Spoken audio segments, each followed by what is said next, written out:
En términos reales, corrió solo y llegó primero. Cero sorpresa. Vladimir Putin obtuvo 87%.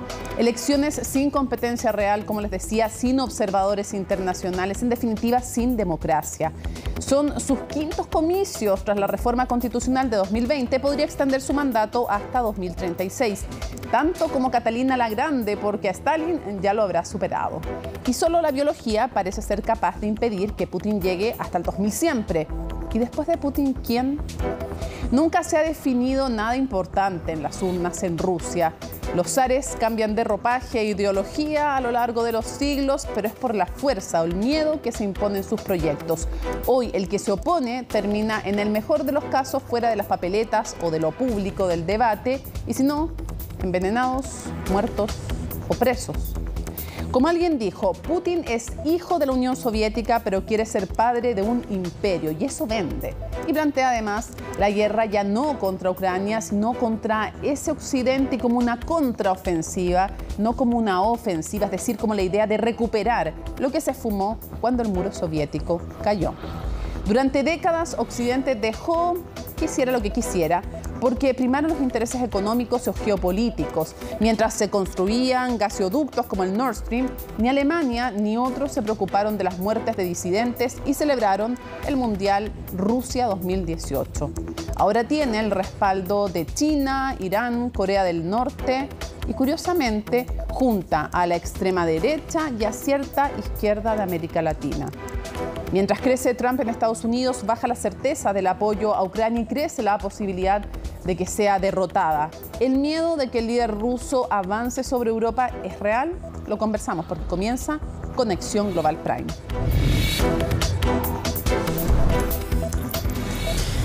Vamos a poner en contexto la Rusia de hoy, que es bastante distinta de la que recibió el 1999, cuando sucede a Boris Yeltsin en medio de esa crisis política. Veámoslo y comparémoslo justamente contra quien ha sido históricamente, ¿no?, su rival, contra Estados Unidos. La superficie es el país más grande del planeta. 17 millones de kilómetros cuadrados, que es el doble prácticamente, un poquito menos, de lo que tiene Estados Unidos. Habitantes, 144 millones, Estados Unidos tiene mucho más, 335 millones, digo. Ingreso per cápita, 15.000, mientras Estados Unidos tiene 76.000. El crecimiento, este es el último del año pasado, 1,6, y Estados Unidos 2,5. Va a crecer, se calcula, más de 2%. De hecho, este año ya había una recuperación económica en el contexto de una economía enfocada a la guerra y con sanciones simbólicas, la verdad, que se restringen al petróleo, pero que no sancionan, por ejemplo, desde Europa, gas natural y cereales, dos fuentes importantísimas de ingresos para Rusia y que tiene además el apoyo, entre otros, de China. Inflación 5,6%, 3,4%, ese es un punto súper favorable. Estados Unidos, año eleccionario también, ojo. El desempleo 3,2%, 3,4% es una buena cifra de inflación, pero ojo, es muy alta para Estados Unidos. Lo que sí, una muy buena cifra para Estados Unidos es el 3,6% de desempleo, que son tasas históricamente bajas, 3,2% dice Rusia. Pobreza 9,3%, 11,5%. Estas son las cifras oficiales que reconocen cada uno de los regímenes.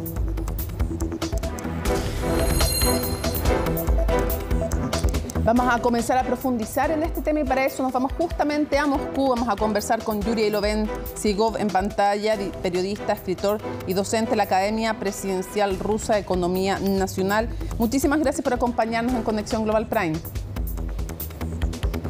Sí, buenas noches y mucho gusto verle. Quisiera preguntarte primero cómo se han tomado los rusos la victoria, que no es una sorpresa evidentemente, de Putin en estas elecciones. ¿Cómo se ve a la sociedad civil en las calles? ¿Cómo se ha tomado este nuevo triunfo? Mira, hay que dividir dos cosas. Primero es el sentido que todo ya ha acabado. Y segundo, que la vida continúa como ya tenemos por los últimos 24 años. Lo más importante en este caso es lo que tendremos ahora siguiente, qué será después. Y no solamente el día 7 de mayo, cuando oficialmente el presidente será proclamado como el presidente para otros 6 años, sino ahora entre estas dos fechas, de su victoria en las elecciones y inauguración oficial, tendremos que entender qué él tiene en mente, qué quiere hacer, porque el 17 de mayo va a declarar muchas cosas importantes. Pienso que muchas de esas cosas la gente espera, pero realidad, lo que tenemos ahora es un poquito diferente de lo que la mayoría de la gente, 87%, que votaron durante esos 3 días de votación. ¿Hay conciencia o hay molestia de que no son elecciones realmente justas y libres en el sentido de que no hay libertad para hacer campaña, para postularse, medios de comunicación independientes, partidos que puedan realmente competir en igualdad de condiciones? ¿O eso tú dirías que no le importa a muchos rusos? Mira, todas esas cosas importantes para el occidente no son importantes en realidad para Rusia. Existen dos cosas, la gente ordinaria y el sector político que trata o trataba durante los últimos 32 años jugar a los juegos del occidente colectivo.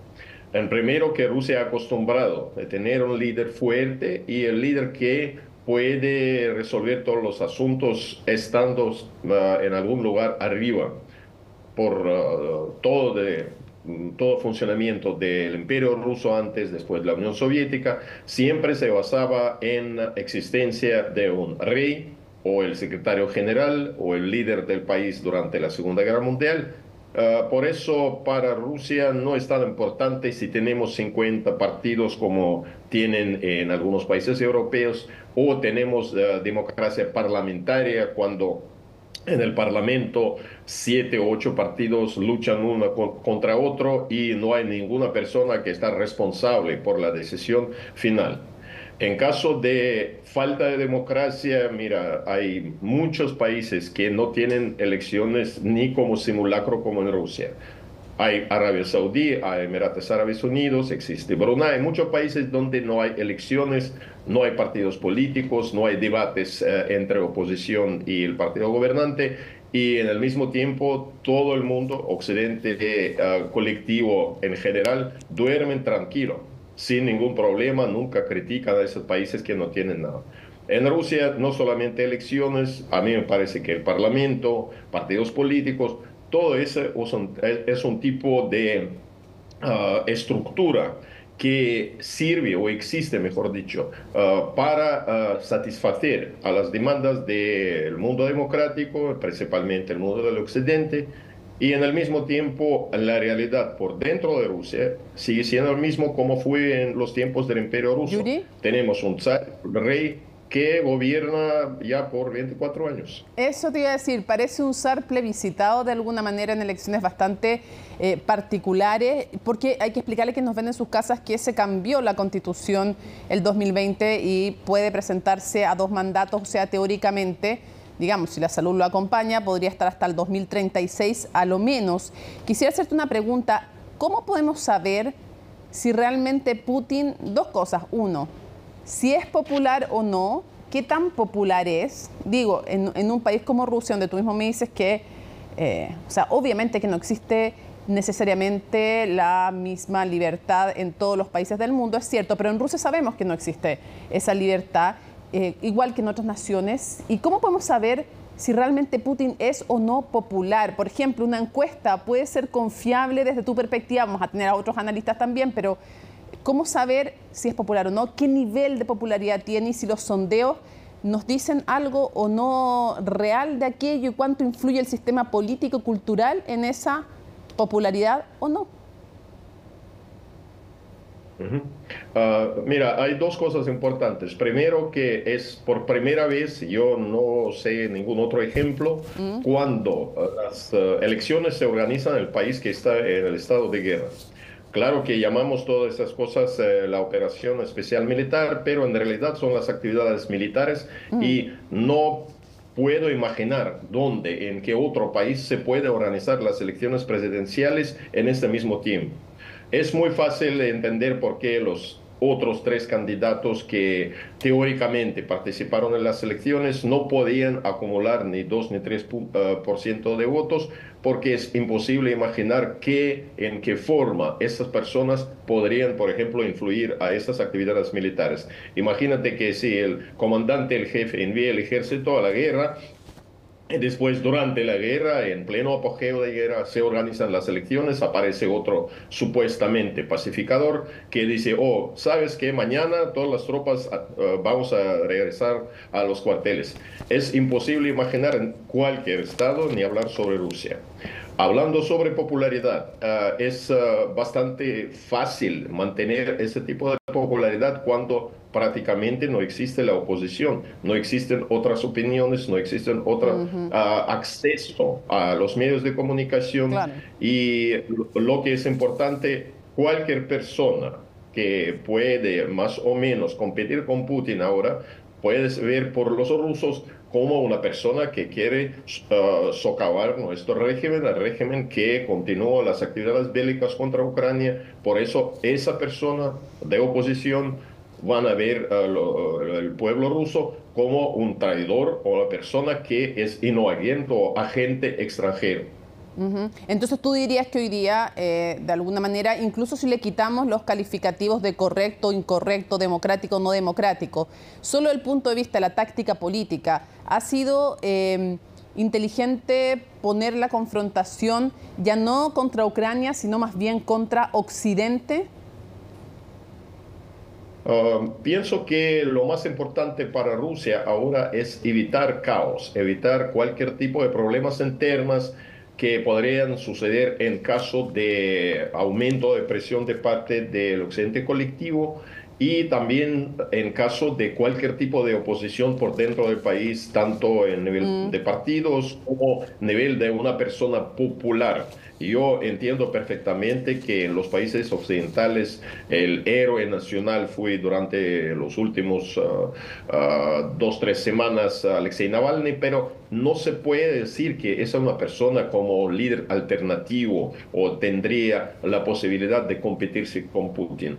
Yo también quiero decir que de esas tres, como yo le digo, que son miembros no de oposición, sino los miembros participantes de función. Todas esas tres personas, en cualquier caso, acumularon, yo no sé, 6 o 7% juntos.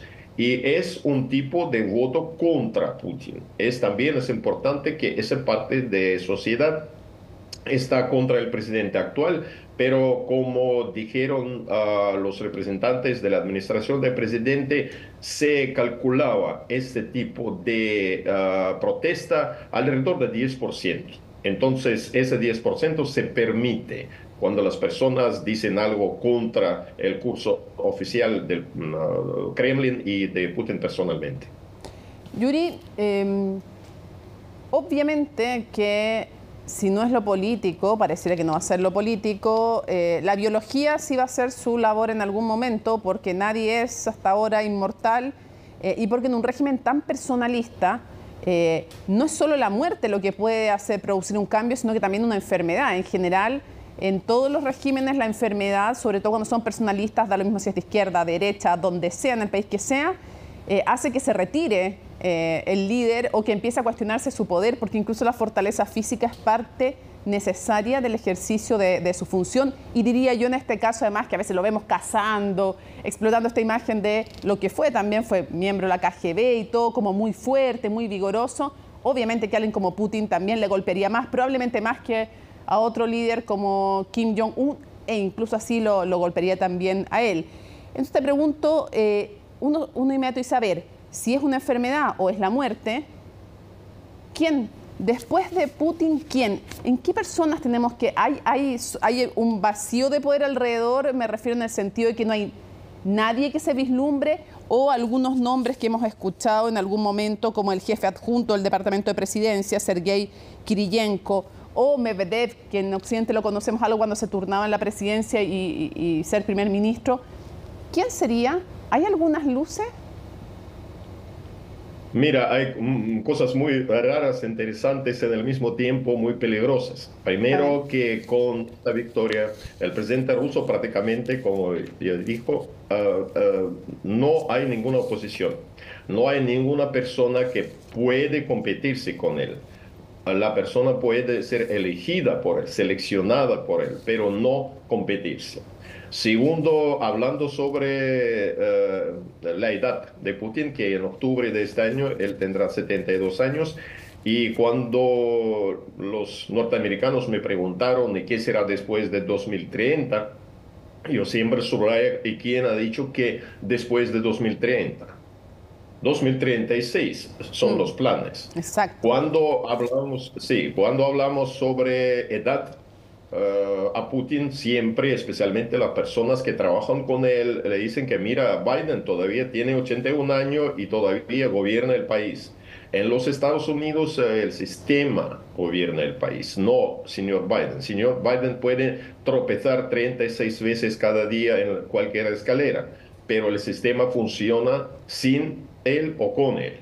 En caso de Rusia, realmente el factor importante que todo está concentrado en una persona de tal manera que Putin de vez en cuando debe resolver los problemas de Rusia de nivel local, los problemas que tiene que resolver un chiquito jefe de un poblado. Y solamente con su participación personal se resuelven los asuntos que no se resuelven durante años. Entonces, ese es el factor muy peligroso también, que él no tiene miembros de familia cercana que podrían, por ejemplo, sustituirle. No tiene hijos. Claro que no somos estado de tipo de Azerbaiyán o Turkmenistán, donde los padres preparan sus hijos, o por ejemplo, como en Tayikistán, que entrena a sus hijos al comenzar de la universidad, y después ocupa algunos cargos en el gobierno, en el parlamento, alcalde de la capital, etc. En caso de Putin no hay nadie como eso. Después aparecen dos opciones. Una opción es seleccionar a alguien, preparar a alguien de su círculo más cercano. Pero el círculo más cercano de él son las personas de edad 70 y más. Cuando menciona al señor Medvedev, no hay que olvidar que el señor Medvedev gobernaba por 4 años como presidente cuando Putin prácticamente manejaba todo el funcionamiento del Estado. En caso de segunda opción, él mismo puede seleccionar a alguien. Puede ser que afuera de ese círculo de los amigos más cercanos, y eso puede suceder porque algunas personas, especialmente sus guardaespaldas, él tiene 2 o 3 candidatos que ahora trabajan como gobernadores en algunas regiones de Rusia, y él observa con cautela quién, en qué forma podría no solamente sustituir a él, pero a quién él podría dar esa batuta de funcionamiento del Estado.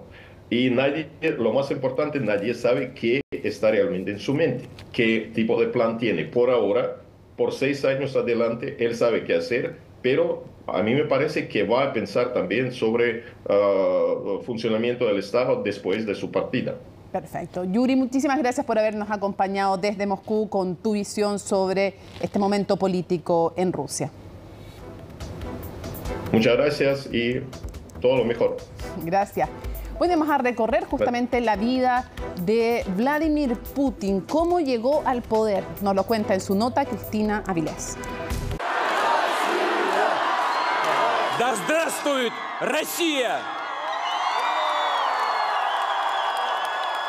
Vladimir Putin lleva 24 años en el poder y tras haber declarado su victoria en las pasadas elecciones, el líder del Kremlin se convertirá en el presidente que más tiempo dirija la potencia euroasiática. Porque el hombre fuerte de Rusia extenderá su liderazgo, al menos por ahora, hasta 2030, cuando culmine su 5º mandato. No importa quién quiera asustarnos, no importa cómo quieran reprimirnos, nuestra voluntad, nuestra conciencia. Como ya he dicho, nadie ha logrado algo así en la historia, no ha funcionado ahora y no lo hará, no funcionará en el futuro, nunca. ¡Hurra! Vladimir Putin siempre se ha presentado como la imagen de la fuerza y el máximo rival de Occidente, cazando, manejando un submarino o fotografiado sin camisa. Hijo de un veterano de la Segunda Guerra Mundial y una empleada de una fábrica, Putin nació en octubre de 1952 en lo que hoy es San Petersburgo. Su infancia estuvo marcada por la pobreza, aunque eso no impidió que se convirtiera en abogado. Sin embargo, para 1975 se unió a la KGB como agente de inteligencia, pero fue a final del siglo pasado cuando el ex espía soviético comenzó a forjar su camino en la política. Primero como primer ministro y pocos meses después convertido como presidente interino por la renuncia del entonces mandatario Boris Yeltsin. Contemplé esto durante un largo tiempo. Hoy día, en el último día del siglo saliente, yo me retiro.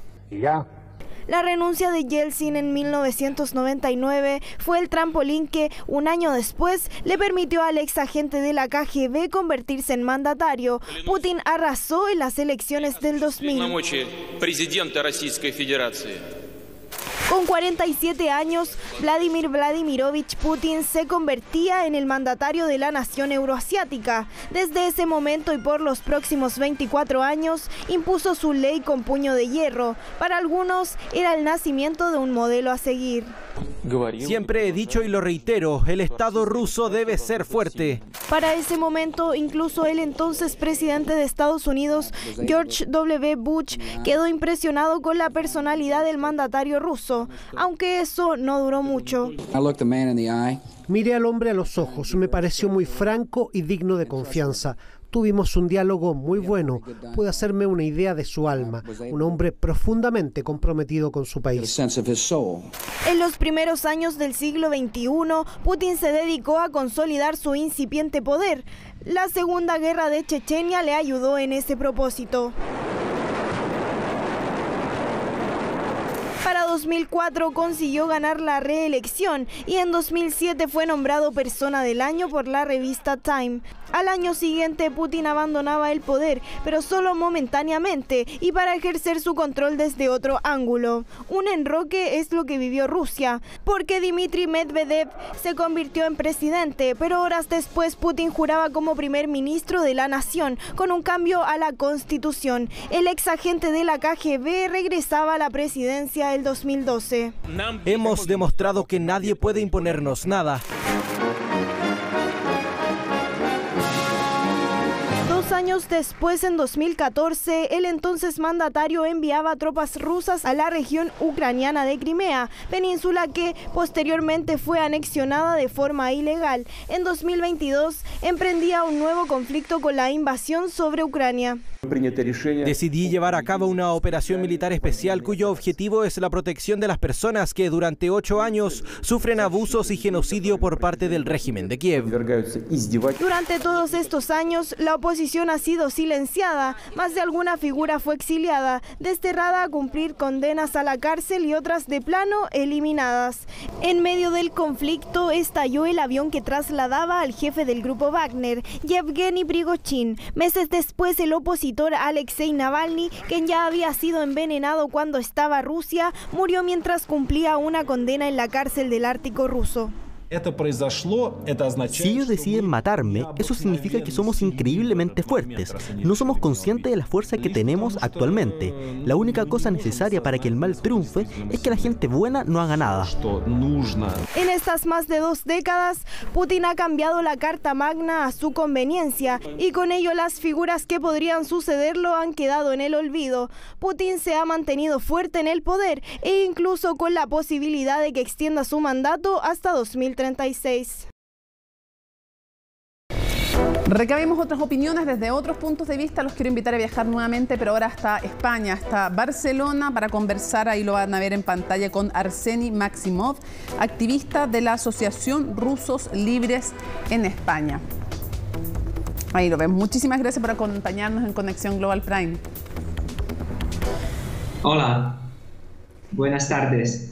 Quisiera preguntarte primero que le cuentes a quienes nos ven a través de las pantallas de CNN Chile, ¿por qué dejaste Rusia? Yo dejé Rusia hace ya casi 10 años, en 2014, después de la anexión de Crimea y después del inicio de lo que ahora es la invasión rusa de Ucrania, ¿no? En realidad empezó hace 10 años, poco a poco, ¿no? Y en aquella época de repente se me hizo evidente que en Rusia ya no habría nada que esperar, nada bueno que esperar. Como se rompió mi creencia en un futuro. Quisiera preguntarte cómo has tomado y cómo has visto, cuál es tu opinión respecto de las elecciones que recientemente vimos con un Putin que tiene una quinta elección que podría estar hasta el 2036 incluso. ¿Cuál es tu juicio sobre esas elecciones? Es que no han habido elecciones. Es que eso no son elecciones. Esta es mi opinión. Porque no pueden haber elecciones sin elección. Y en estas elecciones no hubo elección. Eso me recordó las así llamadas elecciones que se hacían en la Unión Soviética, cuando se elegía a Stalin o se elegía a Khrushchev, pues no hubo elección. Entonces me parece terrible, me parece indignante, y además se eliminaron varios candidatos que realmente podrían haber hecho algo importante en Rusia, por ejemplo, acabar la guerra. Sí, no, una pantomima, habría que decir, de elecciones precedidas además por un cambio constitucional el 2020 que le sirvió al propio régimen para poder extender más allá de lo que decía ya la Constitución en las posibilidades de seguirse perpetuando en el poder. Quisiera preguntarte, ¿tú conservas relación, vínculos, nexos con rusos que siguen allá? ¿Qué tan fuerte es la represión que se ejerce sobre periodistas, sobre disidentes? La represión sobre los periodistas y disidentes es brutal, realmente.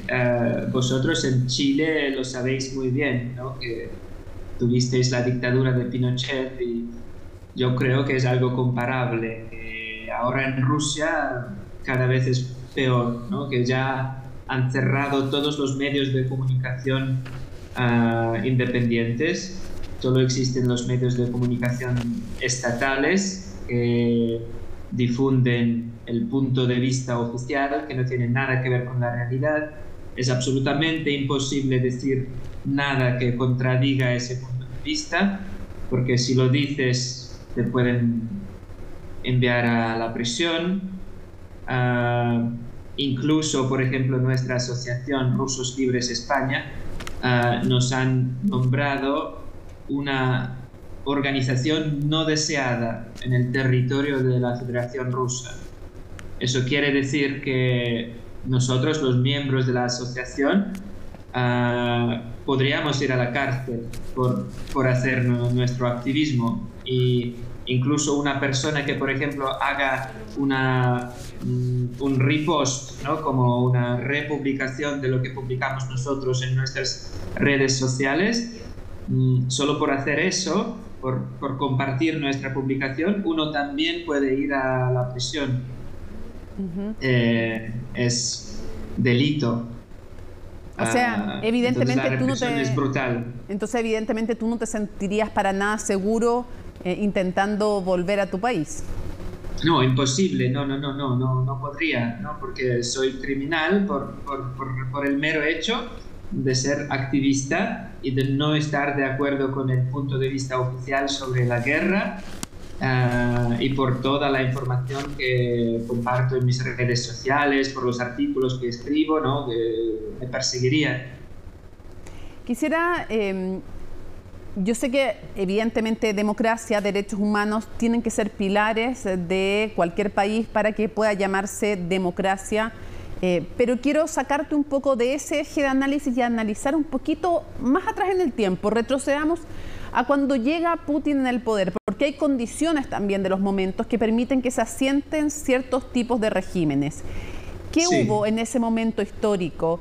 Quisiera preguntarte qué ayudó en aquello, porque venía esta idea de Gorbachev, después con Yeltsin, esta idea de la perestroika, la glasnost, las reformas, la transparencia, pero también reformas económicas en que, según algunos analistas, puede ocurrir en partes de la población rusa que hayan identificado esta libertad con pobreza o con reformas que de alguna manera no los apañaron, no los apoyaron y los dejaron, claro, con más libertades, pero en una situación económica muy complicada.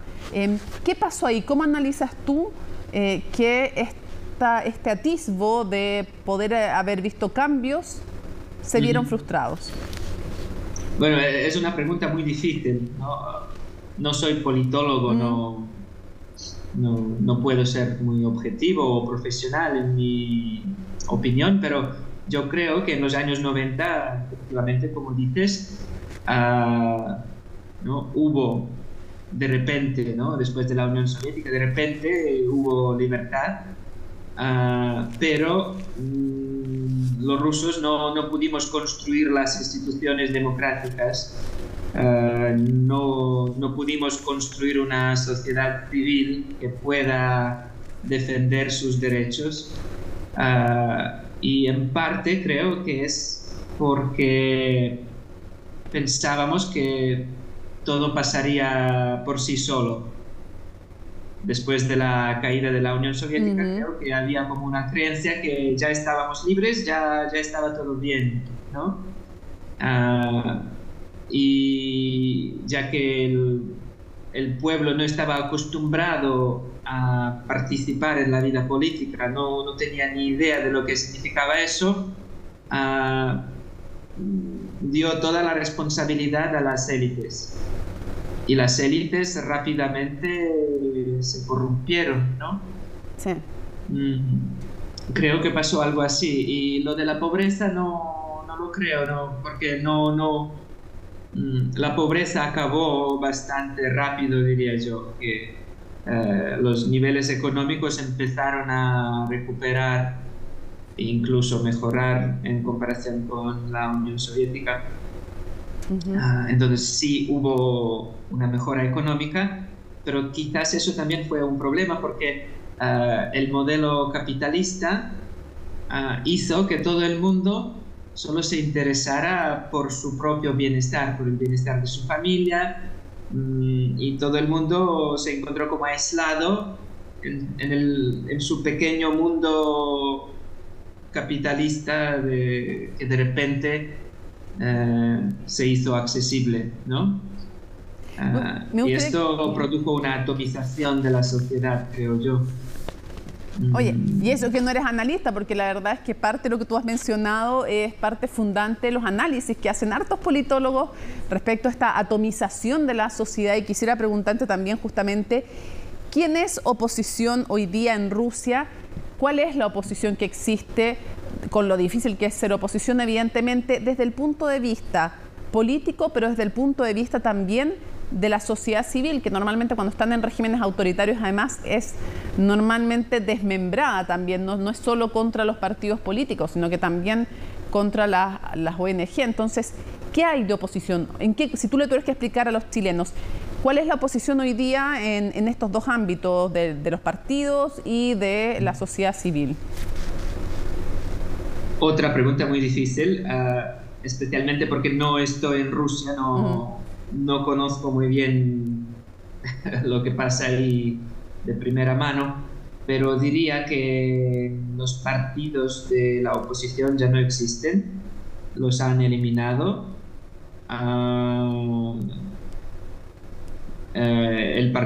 Por ejemplo, todo el grupo de Navalny ya estaba bastante aniquilado, pero con la muerte, con el asesinato de Navalny, claro, fue el último golpe que lo destrozó, aunque sí sigue actuando desde fuera, desde el exilio, y parece que tiene activistas, tiene gente que lo apoya dentro del país, pero pero claro, ahora toda la oposición, toda la resistencia tiene que ser clandestina, no puede ser abierta porque acabaría en prisión inmediatamente.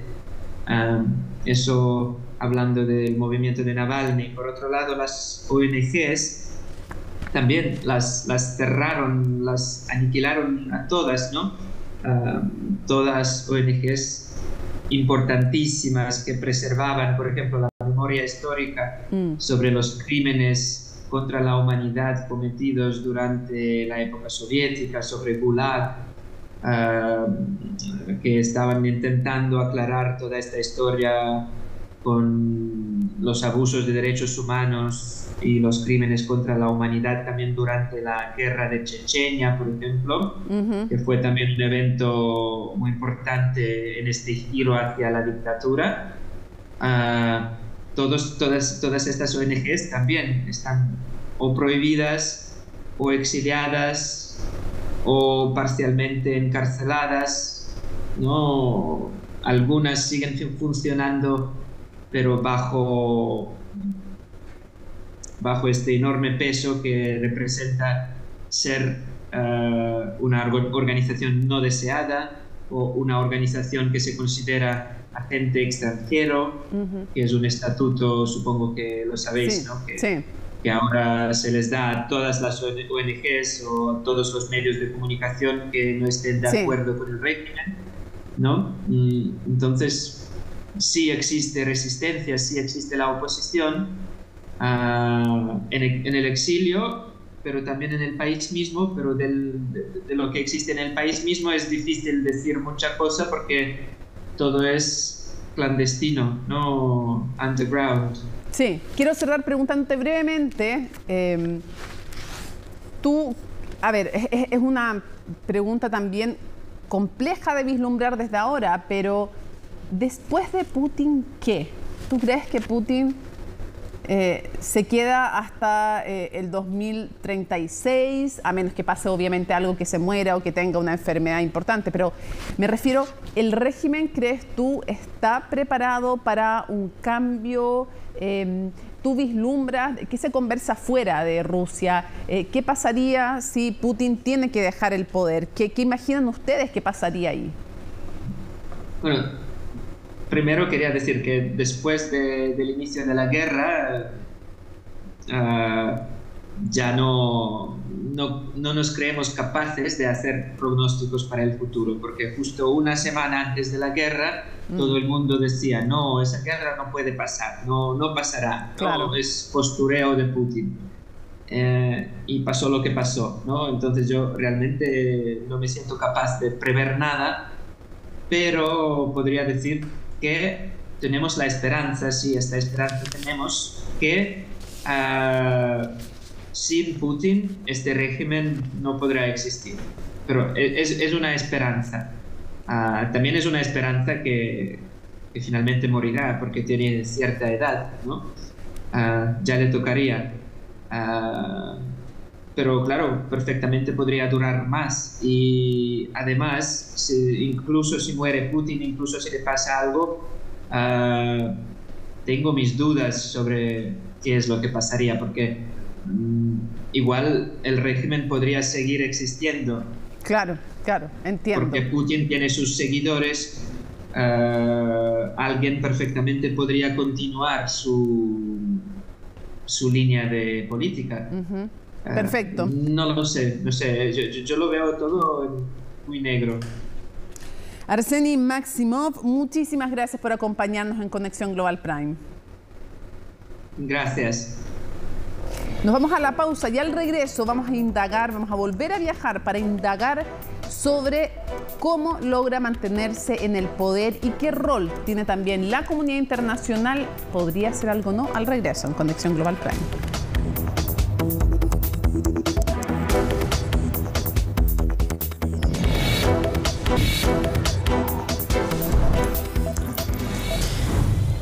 Y volvemos a Conexión Global para, con un estupendo entrevistado, proyectar el futuro de Putin, entender las estructuras de poder. Y para eso es bueno retroceder un poquito en el tiempo y recorrer el camino en el poder de Vladimir Putin, que recibe en 1999, mientras era primer ministro de Boris Yeltsin, recibe el poder de él.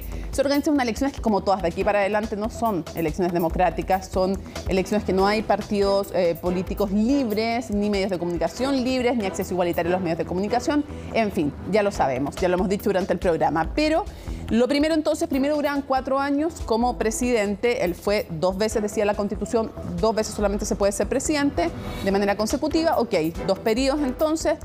Y el 2008, ¿qué podía hacer? Porque la Constitución decía que no podía ser de nuevo por 3ª vez presidente. Entonces, ¿qué es lo que hizo? Juego de sillas con Dmitry Medvedev.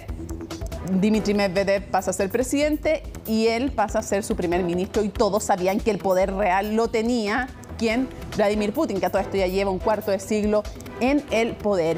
Luego se hace una reforma y se extiende, en vez de 4 años, pasa a ser de 6 años el periodo presidencial, y esto fue en el 2008 justamente, y se decide Medvedev solamente va a estar un periodo. Se fue entonces del cargo de presidente, siguió siempre estando ahí en el círculo del poder. 2 periodos entonces de nuevo, que era lo que permitía la Constitución, hasta el 2024. ¿Y qué iba a hacer ahí? ¿Volver a cambiarse con Medvedev o con otro? No, lo que se hizo fue que el 2020 se modifica la Constitución, sorpresivamente de nuevo de manera súper mayoritaria, gana, y entonces le permite 2 periodos de nuevo consecutivos. O sea, no es que pueda estar solamente hasta el 2030, sino que puede estar eventualmente hasta el 2036. Y si no, ¿qué pasará después? Bueno, depende de la salud que tenga, la fuerza que tenga, pero nadie descarta que se pueda nuevamente cambiar la Constitución rusa, como ya se ha hecho en al menos 2 ocasiones. Vamos a analizar este tema justamente entonces, y lo vamos a hacer con un estupendo entrevistado, les decía yo, doctor en ciencias políticas, también analista internacional, presidente del Consejo Académico de CRIES, autor de la obra, entre otras, Guerra y Transición. Me refiero a Andrés Servín, que nos acompaña desde Buenos Aires. Andrés, ¿cómo estás? Qué gusto conversar contigo. Buenas tardes, ¿qué tal? Un placer siempre estar en Conexión Global. A ver, comenzamos de inmediato preguntándote qué es lo que hizo, desde tu perspectiva, que no le jugara en contra, sino que a favor esta guerra en Ucrania, que de alguna manera Putin la ha logrado transformar el eje desde una guerra de agresión contra Ucrania, la presenta él ahora como una contraofensiva y contra Occidente. Bueno, lo que Putin ha logrado es imponer una narrativa en donde algunos de los temores que siempre están presentes en la sociedad rusa, que tienen que ver con la amenaza de Occidente, y esto no es de ahora, sino de mucho antes, ha sido reflotado, reforzado, y obviamente a Occidente aparece como una amenaza existencial a la sociedad rusa y al papel de Rusia como un actor internacional relevante. Entonces, yo creo que esa narrativa ha sido reforzada permanentemente en el marco también del conflicto con Ucrania, en donde obviamente Ucrania no aparece como el único enemigo, sino que básicamente es la OTAN y la expansión de la OTAN lo que justifica supuestamente la intervención.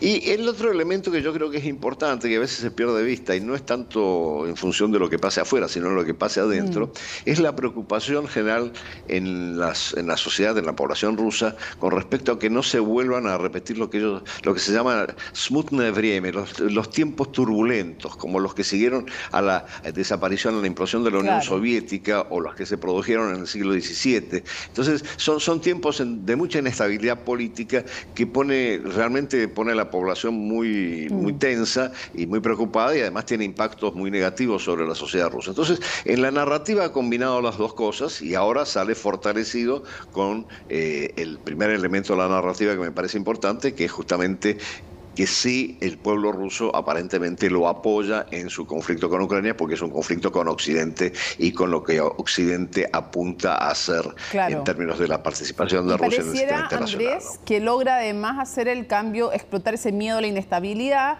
también la añoranza de este imperio, de esta madre Rusia, que lo tiene muy presente en su relato, ¿no? Y también lograr ese cambio de yo no estoy agrediendo, estoy haciendo una contraofensiva de alguna manera histórica por lo que también perdí como país cuando cayó la Unión Soviética, cuando se desarma todo aquello. Pero quisiera preguntarte, para el futuro de Putin, ¿qué tan importante es, no sé si ganar, pero al menos no perder la guerra en Ucrania? Yo creo que para el futuro de Putin es importante ganar la guerra y yo creo que hacia eso apunta. Si nos guiamos por un lado por el discurso de él después de haber obtenido la victoria electoral, en donde se dice, expresa su preocupación para que no se vaya a producir una tercera guerra mundial, pero también asoma la posibilidad del uso de armas nucleares por parte y parte. Por lo tanto, sí está mostrando una posición de fuerza basada en la legitimación de su rol como presidente.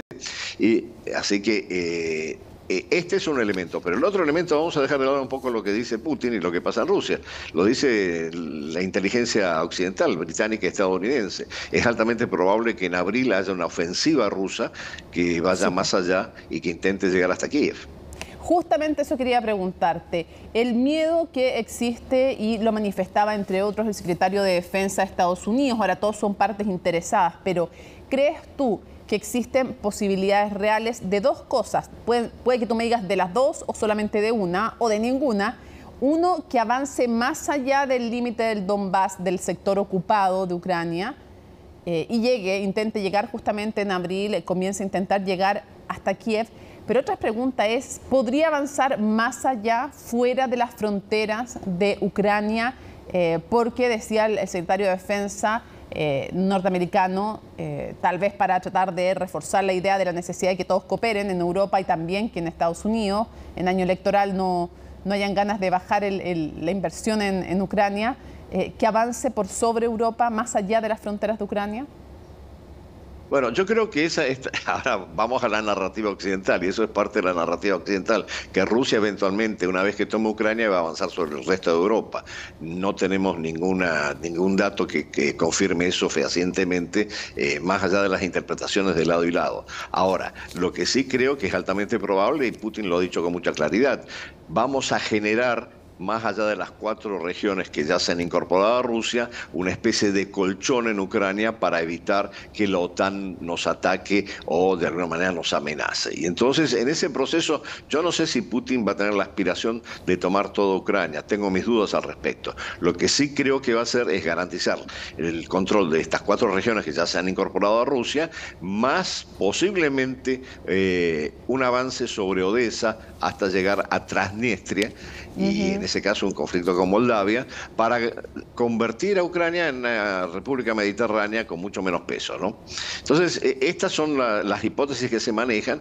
Yo creo que me inclino por esta última. Me parece que es altamente probable que sí va a tratar de recuperar más territorio, porque considera a Odessa una ciudad rusa, no ucraniana, y eventualmente está toda la situación en Transnistria, donde hay tropas rusas además presentes ya, de hecho, ¿no?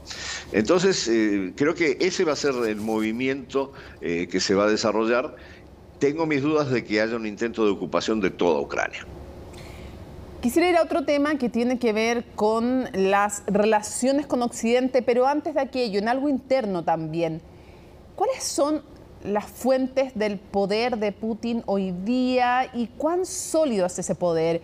Es difícil confiar en las encuestas, pero algunas dicen que ha habido un deterioro, que hay fisuras que se pueden medir en algunos sondeos que se intentan hacer evadiendo el férreo control que tiene el aparato del Kremlin, y que no han visto esos picos de popularidad durar tanto como duraban antes, por ejemplo, cuando toma Crimea. Entonces, ¿es verdad que crees tú que hay fisuras que otros dicen, mira, la verdad es que analistas de inteligencia, cuando empieza una represión fuerte, cuando hay tanta preocupación por controlar los procesos eleccionarios, es porque también hay fisuras? ¿Qué crees tú?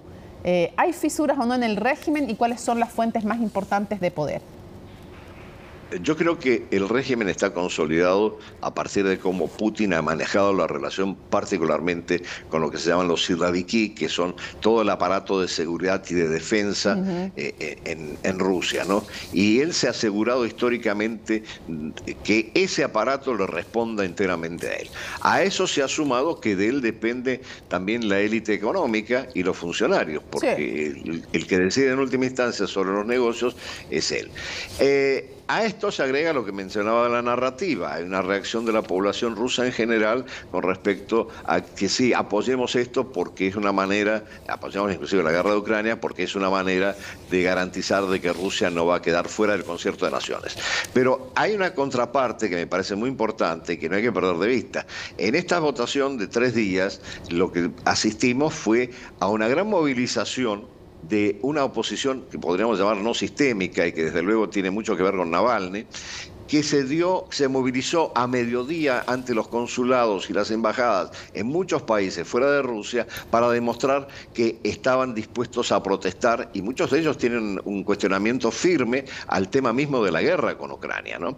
Pero aquí hay un pequeño detalle. Esas manifestaciones, a pesar de que se dieron algunas también en Rusia y hubo detenidos, pero se dieron mayoritariamente fuera de Rusia. Y esto significa una cosa muy sencilla, que no solamente ha logrado Putin reprimir o controlar la oposición no sistémica dentro de Rusia, sino que también la ha empujado al exilio y a salir del país. Sí, concentra poder, exilia, mata o pone presos a los que son opositores. Está el tema de la guerra. ¿Cómo está la economía y cuánto de haber logrado, aunque sea vía el conflicto y con el apoyo de otros, también te quiero preguntar, de otros países, cómo está la economía rusa, cuán estable está? Porque las sanciones, la verdad es que han sido más bien simbólicas y restringidas a ciertas áreas, las de Occidente. Sí, lo que pasa es que realmente la expectativa occidental de que con las sanciones iban a debilitar la economía rusa no se han cumplido, por lo menos a corto plazo. Lo que estamos viendo es una proyección de un crecimiento del 2.6 para este año de la economía rusa, que todos dirían, bueno, ¿cómo va a darse eso en el marco de las sanciones? Bueno, yo creo que una manera como evitó las sanciones muy inteligentemente el Kremlin fue un proceso que se inició hace 20 años, inclusive con Putin, que fue la mirada hacia el este y la vinculación creciente con todo lo que es el espacio euroasiático. Y eso va desde China a la India y toda una serie de organizaciones que creó con ayuda de China, en muchos casos, Rusia. Caso concreto, Organización de Cooperación de Shanghái, que es una organización de cooperación que muchas veces en Occidente se pierde de vista la importancia que tiene y que incorpora no solamente a China, a Rusia, a las repúblicas de Asia Central, sino también a Irán, a India, a Pakistán. O sea que es una caja de resonancia multilateral muy importante dentro del espacio euroasiático. Y como eso hay varios más. Entonces, en ese marco, lo que hizo fue reorientar el comercio exterior principalmente hacia el espacio euroasiático, principalmente a China y a la India, y de alguna manera con eso ha sostenido la capacidad de la economía rusa, inclusive de convertirse en una economía de guerra como se está desarrollando en este momento. Sí, claro, y teniendo sanciones más bien restringidas al petróleo, pero resulta que está también el gas, y la Unión Europea no ha sancionado en absoluto el gas natural, los cereales y los combustibles nucleares, que son parte importantísima de los ingresos de Rusia. Así que quisiera preguntarte, enemigos y aliados. Y cuando te pregunto de los enemigos, quisiera que nos ayudaras a hacer un poquito de historia, porque esta relación tensa con Occidente hace poco, mira, me voy a remontar solamente al 2018, cuando fue el Mundial de Fútbol, no era así. O sea, realmente, cuando se construía los gasoductos, Nord Stream 1, Nord Stream 2, Alemania no tenía ni un problema, ni nadie en el mundo tenía problemas con juntarse con Putin. ¿Cómo ha cambiado esa relación de Occidente con Vladimir Putin? Lo que pasa es que la percepción rusa de este proceso es que Rusia estaba dispuesta a incorporarse a lo que planteó en su momento, si no me equivoco, inclusive Gorbachev lo planteó como la gran casa europea, que Rusia fuera parte de la gran casa europea. En la medida que Rusia no fue parte de la gran casa europea y crecientemente se sintió marginada y después amenazada por la expansión de la OTAN, es que Rusia de alguna manera se siente aislada en el concierto europeo y orienta sus intereses y su política exterior con prioridades fundamentalmente en el espacio euroasiático. Y ahí es donde se producen los alineamientos que vemos hoy en día. Vemos por un lado la Unión Europea, los miembros de la Unión Europea, Estados Unidos, Canadá, de un lado, con una posición extremadamente firme y yo diría firme retóricamente por lo menos, en términos del apoyo a Ucrania. Sabemos que hay dificultades en este momento con la aprobación de más financiamiento en el caso del Congreso de Estados Unidos a la guerra de Ucrania, pero bueno, ese es un núcleo de países que son los países euroatlánticos y que de alguna manera cuestionan la invasión a Ucrania y desde luego toda la posición rusa. Y por otro lado, hay, yo diría, dos grupos de países que antes no pesaban tanto en el concierto internacional y ahora sí. Por un lado, las economías emergentes, tipo China, tipo India, que cada vez tienen más poder desde el punto de vista económico y que quieren tener algún papel en la definición de las reglas de juego de la gobernanza global. Y por otro lado, todo un conjunto de países del llamado sur global que están aspirando también a tener algún tipo de incidencia sobre las reglas de juego en el sistema internacional y que no necesariamente se alinean con Occidente automáticamente. Y esto genera desde luego esta tensión en el marco del sistema internacional que nos está llevando a esta transición de un mundo predominantemente unipolar, encabezado o hegemonizado por Estados Unidos, a un mundo multipolar donde todavía no tenemos muy claro cómo se van a jugar las reglas de juego. Ahora, es curioso porque además hay un conservadurismo bien fuerte respecto, por ejemplo, de las minorías sexuales, respecto de hartas cosas en Rusia. Entonces, aparte del tema de la represión, y es curiosa esta mezcla de aliados donde está, por ejemplo, la extrema derecha, donde podemos ver a un Orbán, podemos ver al líder de Bielorrusia, no lo califico de presidente, pero un dictador.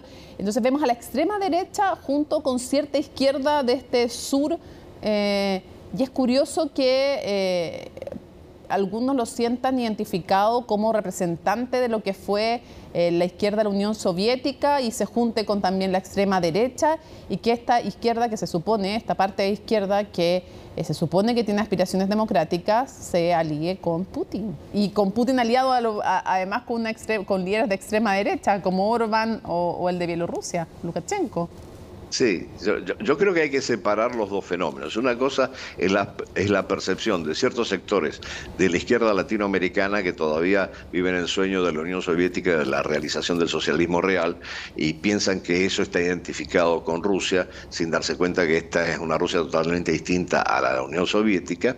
Y otra cosa es cómo, de alguna manera, los sectores más conservadores en Occidente sí se sienten reflejados en la defensa de esos valores tradicionales que proclama Putin y que se proclaman en Rusia. Entonces, esto también tiene que ver con una reacción con todo lo que es ese movimiento progresista y lo que llamamos woke y claro, toda la cultura de la cancelación, frente a la cual hay mucha gente que no se identifica con eso y sí asume que los valores tradicionales son los que pesan en todo caso en la definición de los estilos de vida respectivos. Patria, familia, en fin, dentro del discurso de Vladimir Putin. Muchísimas gracias, Andrés, por habernos acompañado una vez más en Conexión Global. Gracias a ti, Mónica. Siempre es un placer estar en el programa. Un abrazo. Interesante entonces estos cruces ideológicos que se dan en Rusia y la importancia geopolítica, como conversábamos con Andrés. Probablemente va a ser, creen muchos analistas, la biología y no la política lo que ponga fin al régimen de Vladimir Putin, que hasta ahora parece con fisuras muy menores, pero con mucha fuerza hasta el 2000, quién sabe. Nos vemos en un próximo Conexión Global Prime.